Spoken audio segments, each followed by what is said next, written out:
झूठ, कत्ल, गीबत, शिर्क, इस तरह के और भी बड़े गुनाहों से बचने के लिए देखिए गुनाहाने कबीरा। औज़ु बिल्लाहि मिनश्शैतानिर्रजीम, बिस्मिल्लाहिर्रहमानिर्रहीम। नाज़रीन किराम, अस्सलामु अलैकुम। एक मरतबा फिर गुनाह कबीरा के इस नए एपिसोड में आप सबको खुशामदीद कहते हैं। पिछले एपिसोड में हमने उन जगहों के बारे में जाना था जहां झूठ बोलना जायज़ था, और तौरिया के कौन से मकामात जायज़ हैं उनके बारे में जाना था। उसी गुफ्तगू को आगे बढ़ाते हुए आज मज़ीद मालूमात हासिल करेंगे। जो ज़बान पर वही दिल में। हज़रत इमाम जाफ़र सादिक़ अलैहिस्सलाम फरमाते हैं, इज़ा कब्बरता फस्तस्ग़िर मा बैनल उला वस्सरा दून किब्रियाइह फ़इन्नल्लाह तआला इज़ा तलअ अला क़ल्बिल अब्द व हुवा फ़ी क़ल्बिही आरिदु अन हक़ीक़तित तकबीर या काज़िब इत्तख़ज़ अन्नी व इज़्ज़ती व जलाली ला उहर्रिमन्नका हलावत ज़िक्री। जब तुम अल्लाह अकबर कहो तो जो कुछ भी अर्श से फर्श तक के दरमियान है सबको खुदा के मुकाबले में छोटा समझकर ही दिल की गहराई से कहो, इसलिए कि खुदावंद तबारक व तआला जब ये देखता है कि उसका कोई बंदा हकीकत में अल्लाह अकबर दिल की गहराई से नहीं कह रहा है तो फिर उससे खुदावंद ये इरशाद फरमाता है, ऐ झूठे तू मुझसे चालाकी कर रहा है, मेरी इज्जत और जलाल की कसम मैं तुझे अपने जिक्र की लज्जत से महरूम रखूंगा। इंतहाई अफसोस की बात है कि बाज़ लोग ज़बान से तो अल्लाह अकबर कहते हैं लेकिन नाउज़ुबिल्लाह उनका दिल और अमल अल्लाह असग़र, अल्लाह सबसे छोटा है कह रहा होता है। यानी अगर ऐसे लोगों से कहा जाए कि खुदा के लिए फ़लाँ काम कर दो या खुदा के लिए फ़लाँ काम मत करो तो वो उसकी कोई परवाह नहीं करते हैं, लेकिन अगर उन्हें आप 100 रुपए दे दें तो वो फ़ौरन आपकी बात मान लेंगे। यानी 100 रुपए उनकी नज़र में बड़ा है, खुदा बड़ा नहीं है। नाउज़ुबिल्लाह ऐसे लोग होते हैं कि जब उन्हें इस बात का डर होता है कि अगर इस कार खैर को अंजाम न दिया या फला बुरे काम को तर्क न किया तो मुसीबत में फंस जाएंगे या कोई शख्स उन्हें तकलीफ़ पहुंचाएगा, मुसीबत और तकलीफ़ से बचने के लिए तो फ़ौरन वो इस काम के करने या छोड़ने पर आमादा हो जाते हैं। लेकिन अगर सिर्फ़ और सिर्फ खुदा के लिए ऐसा काम करना पड़ता तो वो हरगिज़ इसके लिए तैयार नहीं होते। इजहार बंदगी और झूठ। अगर कोई शख्स रब्बुल आलमीन से इजहार बंदगी करते हुए कहे, इय्याका नअबुदु व इय्याका नस्तईन, यानी हम तेरी ही इबादत करते हैं और तुझ ही से मदद चाहते हैं, लेकिन रात दिन माल और दौलत की पूजा करते हैं और अपना पेट भरने और जिनसी शहवत को पूरा करने के अलावा उसकी ज़िंदगी का कोई और मकसद ना हो तो क्या आप उसे सच्चा कहेंगे? क्या ऐसा शख्स वाक़ईन खुदा की इबादत करने वाला है? इसी तरह जब कोई शख्स सिर्फ़ और सिर्फ ज़ाहिरी असबाब और वसाइल ही को सब कुछ समझने लगे और उन्हीं पर भरोसा करने लगे, उन्हीं से मदद मांगने लगे तो क्या ऐसा शख्स सच्चा कहलाएगा? इय्याका नअबुदु व इय्याका नस्तईन कहकर उसकी मुखालिफत करना भी झूठ है।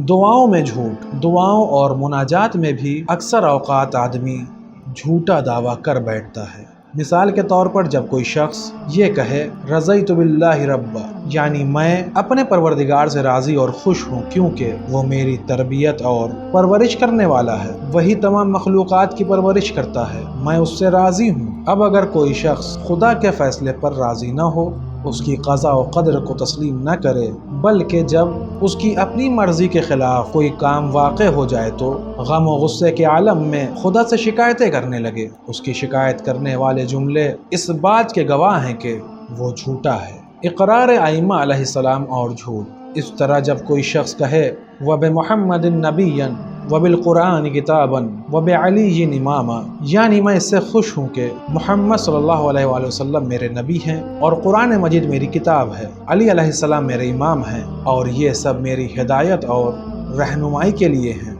ज़बान से तो ये कहे लेकिन मकाम अमल में ख्वाहिशात नफसानी और शैतान को अपना रहनुमा करार दे और इन्हीं की पैरवी करे, कुरान और उसके अहकामात की तरफ तवज्जो तक न दे, आइम्मा के इरशादात को नज़रअंदाज कर दे, तो ऐसा शख्स झूठा है। क्या सच कहता है? जब कोई शख्स ये दुआ करते हुए कहता है, इज़ा रायतु ज़ुनूबी फ़ज़िअतु व इज़ा रायतु रहमक तमअतु, परवरदिगारा جب میں اپنے گناہوں کو دیکھتا ہوں تو گریہ کرتا ہوں، اور جب تیرے لطف و کرم کو دیکھتا ہوں تو اس بات کی امید پیدا ہوتی ہے کہ تو بخش دے گا۔ زبان سے تو یہ کہتا ہے لیکن گناہوں کی پرواہ نہیں کرتا ہے، اور اگر گناہ کو گناہ سمجھ بھی لے تو اسے بلا خوف کرنے لگتا ہے۔ گناہ کرتے وقت اس کے پیشانی پر بل تک نہیں پڑتا، وہ خدا کے لطف و کرم کا طلبگار تک نہیں ہوتا۔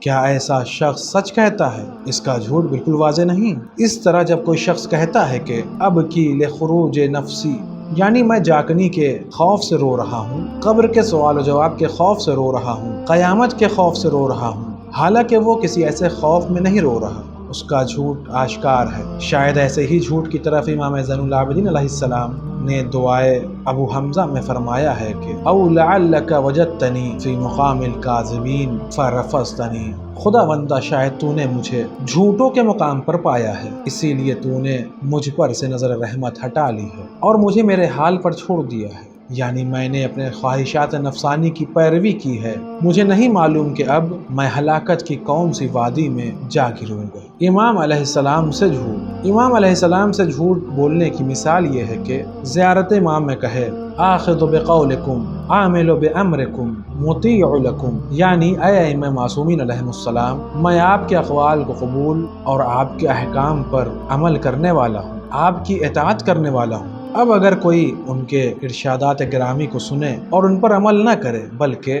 خواہشات نفسانی پر عمل کرے، ایسا شخص شیطان ہے۔ اس کا امام سے جھوٹ ظاہر ہے۔ اسی طرح امام سے جھوٹ کی ایک اور مثال یہ جملہ ہے جو زیارت پڑھتے ہوئے کہے سلم لمن سالمکم وحرب لمن حاربکم، یعنی اے ائمہ معصومین علیہم السلام، جو شخص آپ سے امن و سلامتی کے ساتھ رہے گا میں بھی اس کے ساتھ امن و سلامتی کے ساتھ رہوں گا، اور جو شخص آپ سے جنگ کرے گا اور آپ کی مخالفت کرے گا میں بھی اس سے جنگ کروں گا اور مخالفت اس کی کروں گا۔ دعویٰ تو یہ ہے لیکن عملی طور پر وہ دشمنان دین سے دوستی رکھتا ہے اور ان کے ساتھ میل جول رکھتا ہے۔ اس کے برعکس مومنین اور محبان ائمہ علیہم السلام سے دشمنی اختیار کرتا ہے۔ اسی طرح جب ائمہ سے مخاطب ہو کے یہ کہتا ہے کہ التارک للخلاف علیکم، یعنی اے ائمہ علیہم السلام آپ کے مخالفین کو ترک کرنے والا ہوں، حالانکہ عملی طور پر ایسا نہیں کرتا، کیا ایسا شخص امام سے جھوٹ نہیں بول رہا ہے؟ پھر ہم دعا کیسے کریں؟ یہاں پر یہ سوال پیدا ہوتا ہے کہ اگر کوئی شخص ذکر خدا کرنے اور دعا پڑھنے کی صورت میں خدا، رسول اور امام علیہ السلام سے جھوٹ بولنے والا قرار پائے تو پھر وہ آخر دعا زیارت کیسے کرے؟ اس کا تفصیلی جواب تو ہم یہاں پر نہیں دے سکتے کیونکہ یہ کتاب اس موضوع پر نہیں لکھی گئی، البتہ مختصراً یہ سمجھ لینا چاہیے کہ ہم نے خدا، رسول اور امام علیہ السلام کے بارے میں جس قسم کے جھوٹ کی طرف اشارہ کیا ہے وہ عجب، خود پسندی اور غرور وغیرہ سے بچانے کے لیے ہے۔ کہیں ایسا نہ ہو کہ کوئی مومن اپنے ذکر خدا اور دعاؤں پر ناز کرنے لگے، ایسا ہرگز نہیں ہونا چاہیے۔ کوئی شخص یہ کہے کہ ہم اپنی دعاؤں اور ذکر خدا میں جب سچ نہیں بولتے ہیں تو پھر ہمیں دعا اور ذکر خدا کو چھوڑ دینا چاہیے، ایسی مایوسی شیطانی خیالات کا نتیجہ ہے۔ شیطان چاہتا ہے کہ اسے ثواب سے محروم کر دے اور یاد الہی سے روک دے، کیونکہ ہر شخص بالکل ابتدا ہی سے سچا نہیں ہوا کرتا، بلکہ اپنی کوشش اور جدوجہد کے نتیجے میں صداقت کے مقام اور مرتبے کو حاصل کرتا ہے، اور پھر خداوند عالم اپنے لطف و کرم سے اسے منزل مقصود تک پہنچا دیتا ہے۔ دعاؤں میں جو جملے بیان کیے گئے ہیں یا تو کوئی شخص اس کے معنی کو سمجھتا ہے یا نہیں سمجھتا۔ جو شخص معنی کو نہیں سمجھتا اور قرآن مجید کی تلاوت کرتا ہے یا ان دعاؤں کو پڑھتا ہے جو ائمہ علیہم السلام سے ہم تک پہنچی ہیں تو یقیناً ان جملوں کی نورانیت کا اثر اس پر پڑتا ہے اور اس کا دل منور ہو جاتا ہے۔ اس کے علاوہ اسے ثواب بھی ملتا ہے۔ جو شخص قرآن مجید اور دعاؤں کے معنی کو نہیں سمجھتا اور اسے پڑھتا ہے یقیناً اسے جھوٹا نہیں کہا جا سکتا۔ آج کے اس ایپیسوڈ میں بس اتنا ہی، انشاءاللہ اگلے ایپیسوڈ میں پھر ملاقات ہوگی، تب تک کے لیے شکریہ، خدا حافظ۔ سدرة منتهى